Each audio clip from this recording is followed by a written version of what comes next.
Hi guys, so this video is trimester 2 topic review. This is covering units 3 and units 4. So you just had in the first video unit 5 review, and then now we're going to dive into some of the older topics. So in the beginning of trimester 2, we did graphing linear equations and inequalities.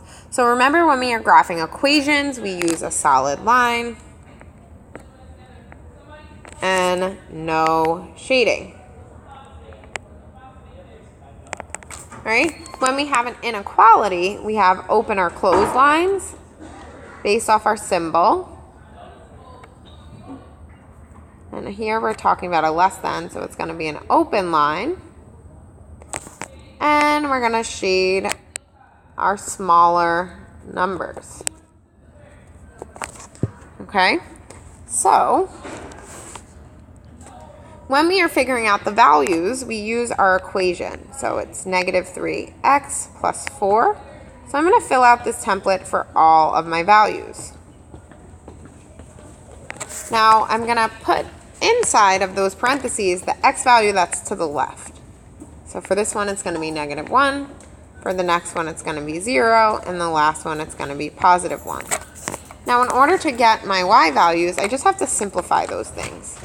So negative 3 times negative 1 plus 4, that gets me 7. And this gets me 4. And this gets me 1. Okay, and I did that using my calculator. So now I have an x and y value, so that gets me my coordinate.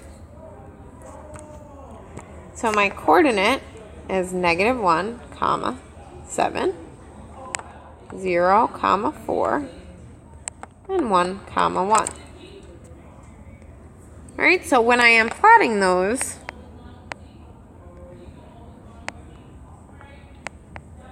it is going to look the same on both graphs at the beginning.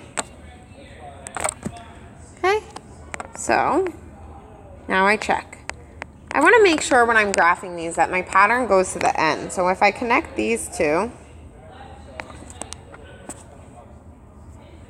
I can see that it wouldn't go to the end.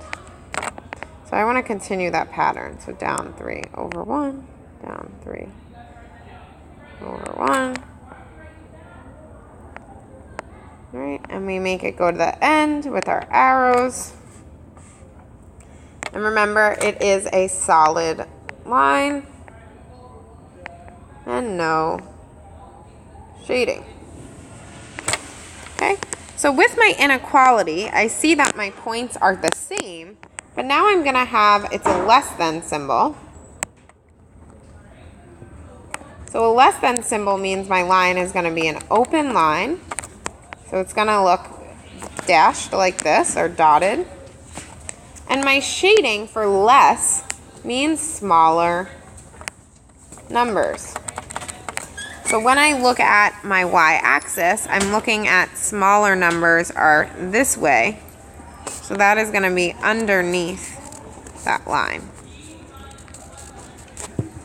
Okay, so that's the difference between graphing an inequality versus graphing an equation. So you want to make sure to remember your inequality rules for all your different symbols. All right, so then in unit 4, we took it a step further. We looked at the equation of line and we wrote the equation for it. So in order to write the equation of a line, we need slope and y-intercept. So an equation of a linear function is y equals mx plus b. So we need to find the m, which is our slope or our rate of change, and our b, which is our y-intercept. Okay, so we've talked about this in unit 5 as well. Here's my y-axis. My y-intercept is what crosses that y-axis. So in this case, my y-intercept is 4. Okay, how do I find slope? I do slope using the change in y divided by the change in x. Oops, I wrote that wrong. All right, so we need 2 points for the slope. So let's say I pick this coordinate and this coordinate. So I first want to see what are my change in x's. So to go from 10 to 20, it is increasing by 10. So that's my change in x value. Then I'm going to look at my y. To go from 6 to 8, that increases by 2. Okay, so my slope is 2 divided by 10, and that gets me 0.2. So now I just have to plug in. So I'm going to replace my slope. I'm going to replace with my number. And I'm using some colors to help us out here. And my y-intercept is here, and I'm also going to replace that with a number. And now everything else is going to be the same. So the number that I got for slope was 0.2, and the number that I got my y-intercept was 4. All right, so I know this was a long time ago. Please use your notes to help you out, but we are also going to practice this more in class on Thursday. If you have any questions, please type them in at the end of the video. See you tomorrow.